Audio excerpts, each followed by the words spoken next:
Shalom, selamat pagi, selamat hari Minggu. Buat teman-teman, udah lama saya nggak upload video renungan Minggu pagi. 2-3 minggu lalu ada yang minta di-upload, saya belum sempat. Nah, hari ini agak ada waktu sebelum ini berangkat ke gereja ya, pagi ini. Jadi saya coba ini berbagi, sharing, dan hal-hal yang saya mau sampaikan. Buat teman-teman yang lain yang lihat video pagi ini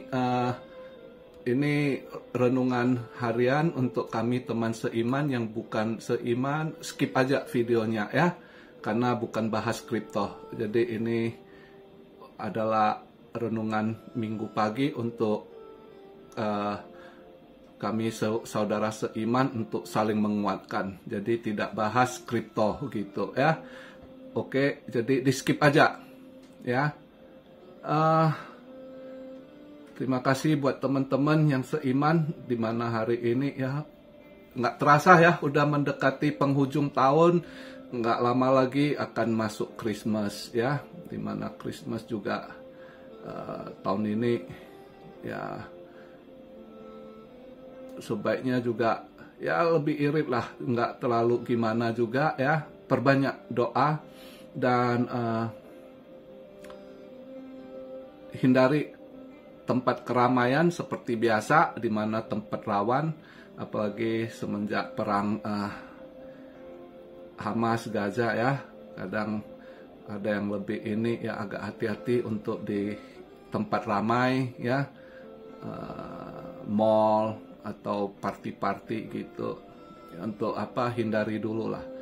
Terus juga ibadah juga perhatikan siapa yang datang gitu ya, yang mencurigakan ya, agak inilah, takutnya menjelang Christmas kadang akan ada serangan gitu ya. Jadi sebaiknya lebih berjaga-jaga gitu. By the way, pada pagi hari ini juga saya sharing yang saya sebelumnya ada yang saya lihat, kadang saya bingung, masih puzzle gitu ya. Puzzle saya mencari ini apa sih, ini apa gitu. Nah, belakangan ini akhirnya saya dapat jawaban juga. Kebetulan saya kenal salah satu hamba Tuhan juga yang mendapat vision ya. Dia orang Amrik ya, kulit putih, yang dimana visionnya itu yang dia ceritakan, karena dia seorang hamba Tuhan yang tidak seperti kadang kita doa, kita cuma ada penglihatan vision gitu kan. Kalau dia bukan vision, memang dia seperti kalau saya dengar cerita dari dia juga, dia seperti hamba Tuhan yang Tony yang ada di Indo ya, dibawa Tuhan ke surga, diperlihatkan apa yang terjadi ke depannya gitu ya kan. Bahkan dalam penglihatan dia sendiri juga, selama ini banyak vision-vision kan yang nggak lihat dengan antikristus ini itu, tapi tidak lihat orangnya. Tapi saat dia diberi penglihatan, jadi Tuhan Yesus beri dia penglihatan, udah mendekati gitu ya, antikristusnya juga udah mewujud ke badan manusia gitu ya, ke depannya siapa, jadi kontrol. Jadi ada dari yang saya dapat, apa yang dia sampaikan, saya dengar dari seorang hamba Tuhan ini yang dia diberi penglihatan oleh Tuhan gitu ya. Bukan vision-vision, bukan mimpi-mimpi gitu ya. Beda. Itu benar, dia seperti kalau di Indo ya Tony Dodd lah, kalau kita lihat yang rohnya dibuat Tuhan ya, ngelihat krisis-krisis gitu. Jadi apa yang dia sampaikan ada kecocokan juga kalau saya dengar yang disampaikan dulu oleh evangelis Tony ya. Nah, Dan yang dia lihat lebih agak jelas karena dilihat siapa-siapa gitu ya yang apa bermain. Nah, satu hal lagi yang dia sampaikan, jadi saya lihat dia bilang Amerika masuk ke masa krisis gitu. Nah, kalau kita lihat ekonomi ini ya, sebenarnya kita wanti-wanti ya, apalagi kalian yang ikut invest ya selalu katakan hati-hati, karena ya kalau kita lihat secara data kok memang hati-hati. Tapi setelah saya dengar dari dia ya, apa yang dilihat penglihatan ternyata dan puzzle yang saya lihat gitu ya, saya cocokkan, oh berarti saya ambil satu kesimpulan, kemungkinan krisis benernya itu di 2025. Nah, ini saya sharing apa yang dia ceritakan ke saya, itu yang dia lihat itu 2024 ini sebenarnya ekonomi memang nggak bagus memang, tapi dengan adanya election katanya, itu saya dengar dari dia itu sebelumnya udah ada 4 bulan yang lalu pas kita di gereja ketemu dia kunjungan ya dari Amrik di gereja kita ya, sempat kita ngobrol gitu apa visionnya dia beri ini. Orangnya udah balik ke Amerika, jadi saya coba ini lagi lihat kejadian sekarang yang terjadi, baru saya baru match gitu. Nah, yang dia katakan itu, dia lihat itu kayak Amrik itu 2024 ini banyak kan, kalau yang dari umat itu umat Kristen di Amrik terutama yang bahkan ada yang profesi nubuatan Trump akan jadi presiden. Justru yang dia lihat bukan, justru dia lihat itu si Biden ini akan nanti scatterbrain yang kayak pikun gitu. Itu dia ini udah kelihatan dia mulai akan digeser ya, akan digeser, dan nanti si Kamala sementara yang akan gantikan dia. Jadi si Biden ini nggak selesai masa jabatan ya. Jadi boneka satu ini, saya nggak langsung sebut nama, nanti YouTube ini disensor. Jadi saya pakai nama-nama yang kalian tangkap ya. Jadi si Biden ini nanti dia akan pikun, akan digeser sama Pak Item yang mantan presiden Pak Item yang simbolnya change gitu ya. Itu nanti justru dia akan majukan istrinya. Istrinya akan tandem dengan gubernur California sekarang itu, si Gavin itu ya, yang kemarin. Nah, itu yang akan jadi ini, yang akan dimajukan, bukan Bideng Pikun akan tergeser nanti, sedangkan wakilnya yang naik ya, nanti ditemani ini sementara jabat ganti ya. Dalam penglihatan dia katanya kalau bukan si Hillary atau si Elizabeth Warren, kelihatannya kayak itu katanya. Tapi anyway, nah untuk saat tahun depan 2024 di Pilpresnya Amrik itu mereka akan pasangkan itu istri mantan presiden yang lama dengan si Gavin itu. Nanti lihat yang mana lebih ini, yang mana presiden, yang mana wakil gitu. Nah, mereka udah siapkan skenario, lawannya pasti si trompet. Nah, kalau mereka gagal, mereka akan berusaha curi suara dengan berbagai cara, tapi kalau gagal, andai kata terbaca sama si trompet atau bisa dihandle trompet, skenario-nya maka segala kebusukan atau apa akan dilempar kepada si trompet. Tapi kayaknya mereka akan curang dan menang gitu ya. Jadi skenario-nya mereka target itu. Nah, kalau mereka menang, Nanti habis bulan 11 diangkat, inauguration, nah maka misi kejahatan yang belum selesai akan dilaksanakan, maka 2025 itu gelap krisis gitu. Nah, itu semua Tuhan juga izinkan terjadi. Kenapa? Tuhan juga mau menjadarkan umat-umat. Kadang manusia kalau udah kejepit ya, udah kejepit baru teriak Tuhan. Ya, udah sakit baru ingat Tuhan gitu. Nah, jadi banyak hal akan terjadi, bencana, musibah itu 2025 juga ekonomi Amerika kolaps. Nah, kolapsnya itu akan berimbas, ya. Nah, jadi saya dengar lagi khotbahnya pendeta Tony juga, dia pernah bahas kalau 2025 juga Indonesia kena imbas krisis juga. Nah, berarti di situ kita harus hati-hati di 2025, ya. Jadi mulai sekarang itu, karena masih ada jangka waktu, persiapkan diri baik-baik, ya. Finansial kita, ya, apapun bahan pangan atau apa, ya, krisis akan ini. Tapi yang utama itu adalah persiapkan diri kita dengan Tuhan, ya, karena janji Tuhan akan tetap, Tuhan nggak mau kita fear, apapun yang disampaikan. Itulah hebatnya Tuhan kita, Tuhan Yesus. Dia selalu mempersiapkan kita. Istilahnya sebelum hujan sediakan payung.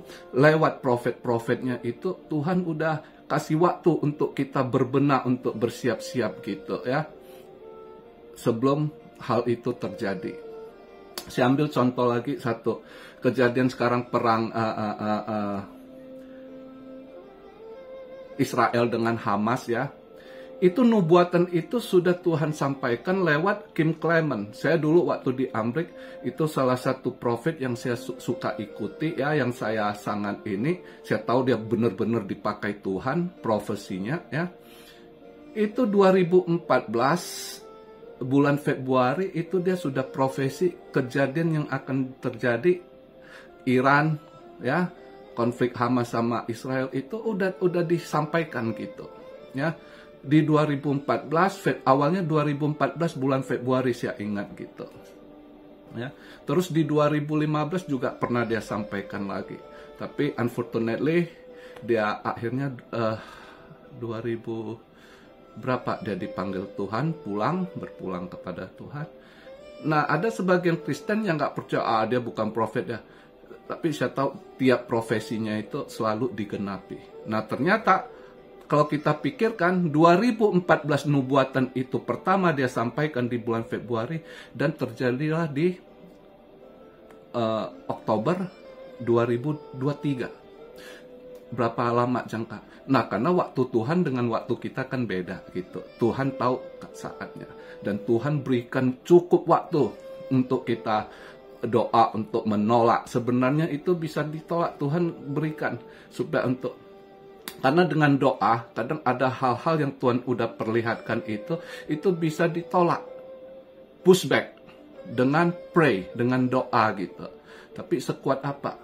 Nah, seperti Amerika, Eropa sebagian juga, kenapa hal-hal ini ke depan akan terjadi?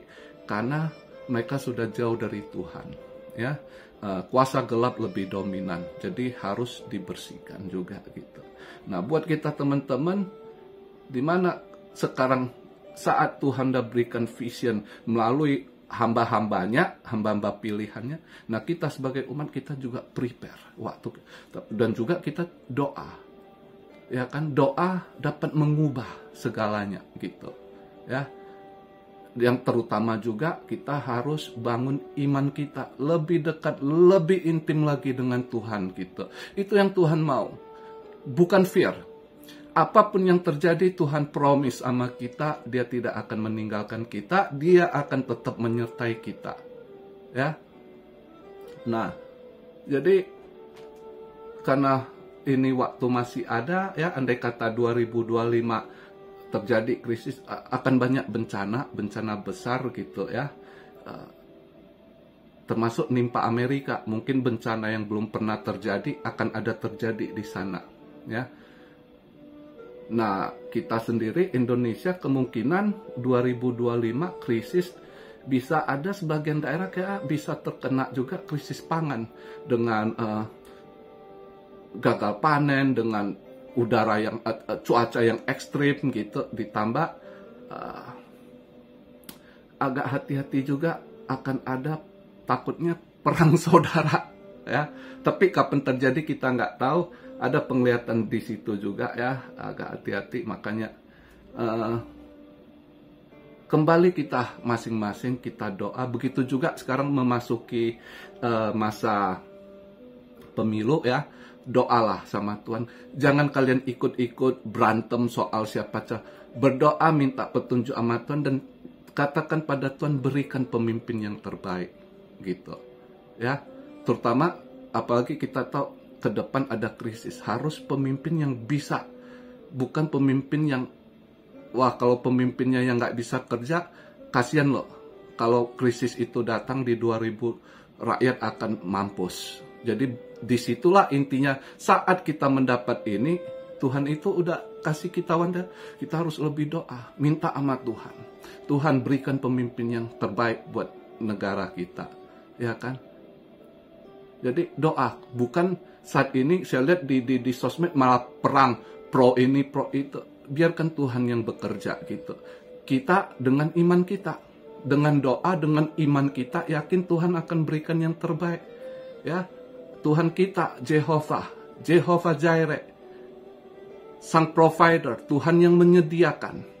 Ya, Dia akan sediakan apa yang kita butuhkan, umat-umatnya. Oke? Jadi kita serahkan semuanya, andalkan Tuhan. Tugas kita membangun iman kita, membangun hubungan kita, keintiman kita dengan Tuhan gitu. Ya. Dan percaya Tuhan akan menyertai gitu. Karena saya udah melalui banyak hal. Mungkin hari ini agak santai saya jelaskan gitu. Saya mengalami banyak sekali mujizat. Terutama kalau teman-teman yang udah ikut video saya tahu, saya kena kanker ya, dari colon cancer, habis operasi nyerang ke paru-paru saya ya. Ke paru-paru saya itu kiri kanan. Udah saya operasi kanan, saya operasi kiri dalam 2 tahun ini.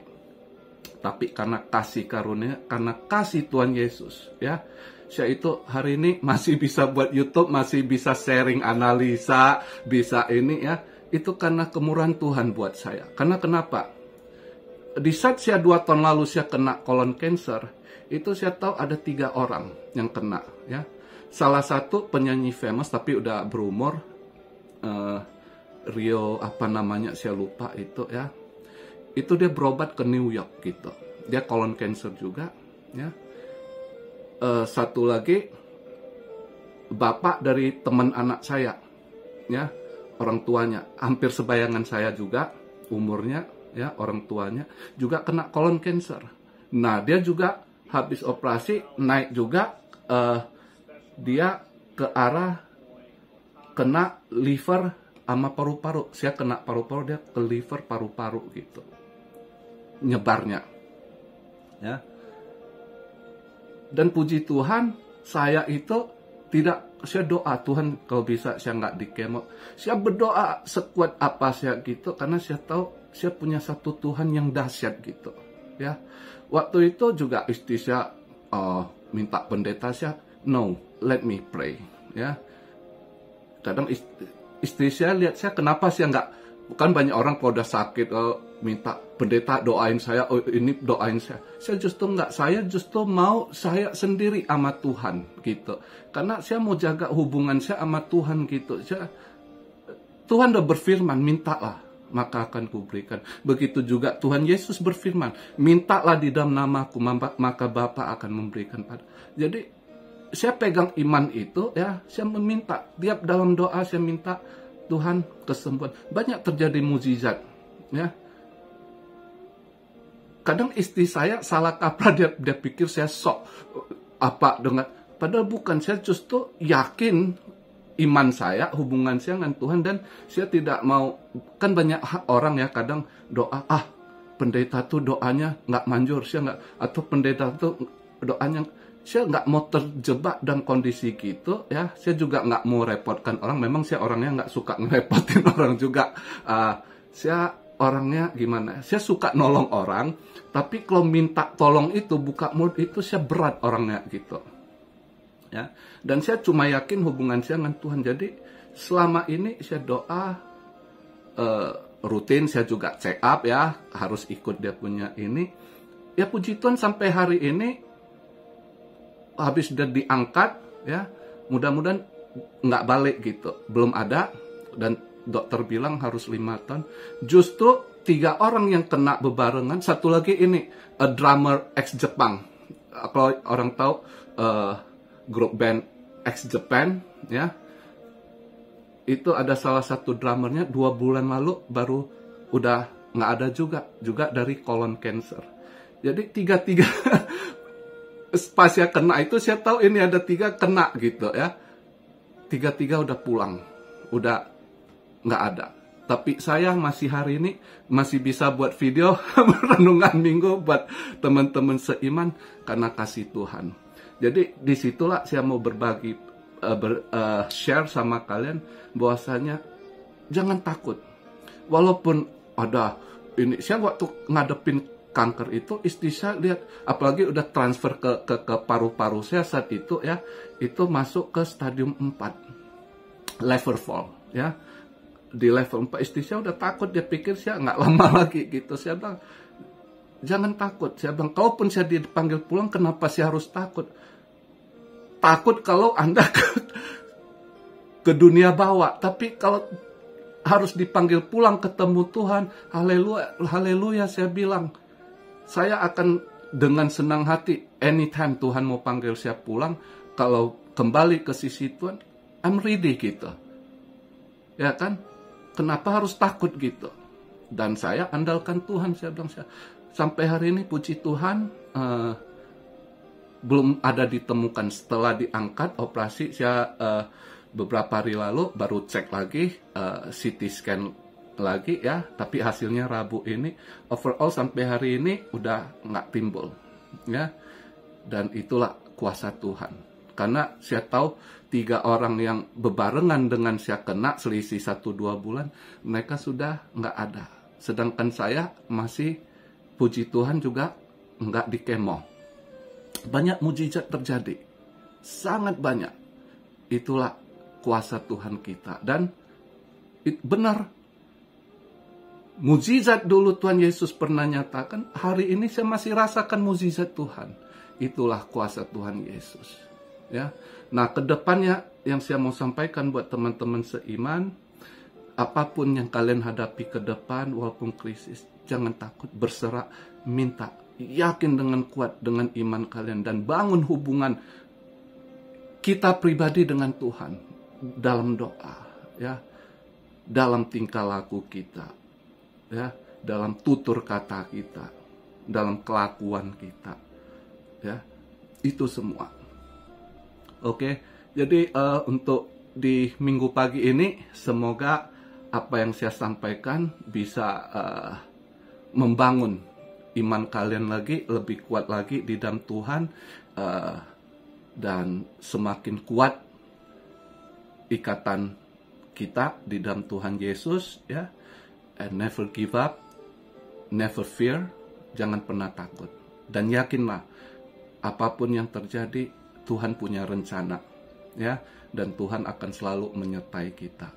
Yang penting saat kita tahu Tuhan kadang menyampaikan pesan lewat hamba-hambanya, profetnya, saat kita tangkap itu profesi, nubuatan, kita ini loh, kita atur, dan kita harus manage diri kita juga, ya, sediakan payung sebelum hujan.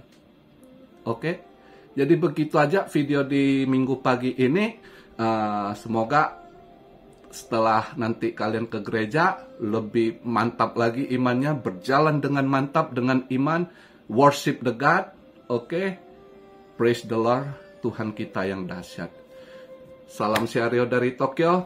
God bless you all. Be blessed, be blessed, be blessed. Immanuel, haleluya.